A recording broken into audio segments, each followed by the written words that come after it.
To the World of Warcraft Class Talent System panel. Your panelists are Greg Street and Tom Chilton.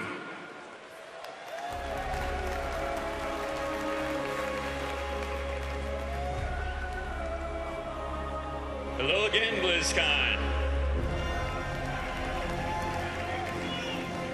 We were just here. Deja vu. Okay, well, as you probably already know, we're here to talk about the talent system, all the new stuff that we've done with it, and to give you guys a sneak peek at what we've done with your class. So let's open this vault of knowledge.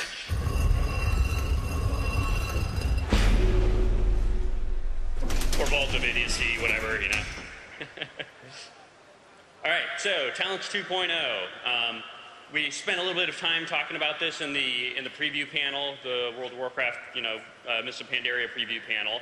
But now we'd like to go into more depth, talk a little bit more, recap some of the philosophies, that sort of stuff, and then make our way through all the different classes. So, as you may realize by now, this represents a major change to the class talent trees. And it's really kind of a new phase of development for our talent system. The Cataclysm talent system was still very similar in a lot of ways to the original talent system, but we had these ideas in the back of our mind kind of, squeaking around that were telling us that we had bigger, better things to do with it. So the goal here is that you're standing next to another combat rogue, for example, and this combat rogue has different talents than you do. Whoa, wouldn't that be something? Holy crap. And they're not just an idiot, right? So, as I said before, character customization was the original point of talents in the first place. That's what we set out to do back in 2004, somewhere around, I don't know, I think it was around April or May of 2004 when we were talking about this. And that's what we kind of thought we were going to accomplish. But, over time, we've really seen that cookie-cutter builds have dominated the scene. And players have told us, we want more talent customization. We did the Cataclysm talent revamp with that kind of idea in mind, hoping to give players, more meaningful choices than they had before. But, really, while we made some improvements to how clean the system is and all that sort of thing, we still don't really feel like we delivered it on a level that players would really be happy with. So, time to do it over. So this new model is all about customization, making choices that are interesting and difficult choices. And so, when you look at a class now, the class is really going to be comprised of three things. And the first, of course, is your core class abilities. And these are abilities that are available to everybody of that character class, whether or not you're, arms or protection or fury, to take the warrior for an example. So all warriors obviously learn heroic strike. It's like that today. It'll continue to be like that in this case. We also have spec abilities, and this is something that we're doing a lot more with than we did before. The spec abilities in today's game, as with Cataclysm, are just that one ability that you get, like Mortal Strike for picking arms. But now it translates into quite a few new things. And that can include abilities that are either currently core abilities, if they only make sense to really work out for a certain spec, or they could be old talents, or they could be the existing abilities that we have now. So in this case, for the warrior example, only arms warriors will be able to learn Slam. And finally, we have talents. And any warrior can pick from the same sets of talents. Now, what's very important to us is that players are making apples-to-apples comparisons about their talent choices, right? One of the things that we've learned over time is that if you put let's say, a survivability ability up next to a DPS ability, and you are playing a DPS, role, for example, let's say you're an arms warrior, which one are you more likely to pick? Gee, I wonder. I think I'll have to take the DPS ability. And that really saps the actual reality of choice from the decision.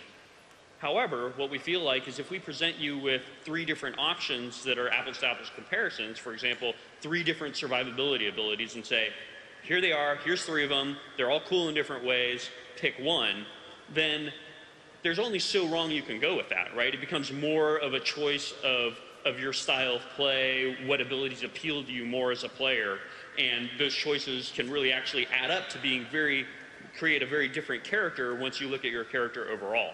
If we have DPS abilities in there, they'll be compared against other DPS abilities. So you'll be picking one of 3 different DPS abilities, or utility abilities, or mobility abilities, or survivability, all that kind of stuff. So in this case, it's crowd control. Throwdown would be put up against 2 other crowd control abilities. So you'd have to pick, well, which style crowd control suits you best? So here are a bunch of different warrior core abilities. Many of you are probably very familiar with these. Of note, Enrage is in there. So that's an example of a really significant talent for warriors that we don't want it to just go away. It's kind of a cool mechanic and all that. But now all warriors are going to have the passive Enrage. And at level 10, you'll still choose your spec. And so here's the warrior example. The warrior's going to choose between Arms, Fury, and Protection. And that's going to have a whole bunch of implications. So if you're the Fury Warrior, here are the abilities that you would get at the different levels. And so that implies that these aren't necessarily abilities that you would get as arms or as protection. There may be a little bit of overlap when it's necessary and when it makes sense, but for the most part, these are very distinct. Like Flurry, for example. Because before, you didn't want to be that warrior that didn't pick Flurry, right? That wasn't really a choice, not if you were sane. So at level 15, you'll pick your first talent. And in this particular example, you're looking at the warrior and you're comparing 3 different mobility abilities against each other. Do I want Juggernaut? Do I want Double Time, which essentially allows you to use a charge twice in a row? Or do I want the Warbringer ability? So you're going to pick which mobility ability in this case makes the most sense for your character and your style of play and the things that you do. This guy picked Warbringer. And we'll continue to go through all these different examples with the different character classes in a moment. So some of the other philosophies that go along with this are that it gives you access to stuff that you could never really access before in terms of the combinations, right? So in the past, if you were, let's say you're a rogue, and let's say you've chosen subtlety, well, you kind of know that, well, I'm going to get Shadow Step as a subtlety rogue, and I'm going to have, preparation, I'm going to have that sort of thing. But you were never really able to combine an ability like that with an ability, let's say, like Killing Spree.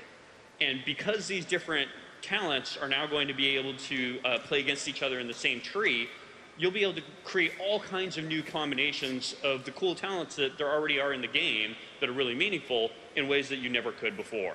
And really that's at the crux of giving you guys a lot more control over your character, a lot more flexibility, and a lot more customization. Yeah! We'll also be adding several new overpowered feeling talents. So there's going to be new stuff in the different trees that you've never seen before. Also bear in mind as we go through these trees, as Greg said in the past, which is that don't make assumptions about the talents that you see in there in terms of how they operate today. A lot of these talents, once they're in this kind of system, they will change in terms of their cooldown or their duration or some of the details of their effects. That's because they aren't necessarily all layered on top of each other. In the past, we've had to essentially gimp some abilities because we had to worry about, well, first you can gouge the guy, and then you could kidney punch him, and then you could, blind him, then you can do this, that, and the other. And when you layer all those mechanics on top of each other, we actually end up in a situation where sometimes we have to marginalize those abilities more and more. And so in a lot of cases, this opens up a lot of flexibility for us that we didn't have. And so as we're going through these also, if you don't see a beloved talent, don't worry. It's probably something we just gave to your spec or as a core ability or something like that. This is definitely, there's not an intent here to take away a whole bunch of awesome stuff. We're moving things around and putting them in places where they actually make for interesting choices. An example, all holy priests now have Circle of Healing. Woohoo! And hopefully you'll come away with this not feeling like they're mandatory talents. And every choice should be hard but fun. Screenshot time. So rather than disappointing everybody by just walking off the stage, we're now just going to go through every freaking talent. So, Greg, take it away.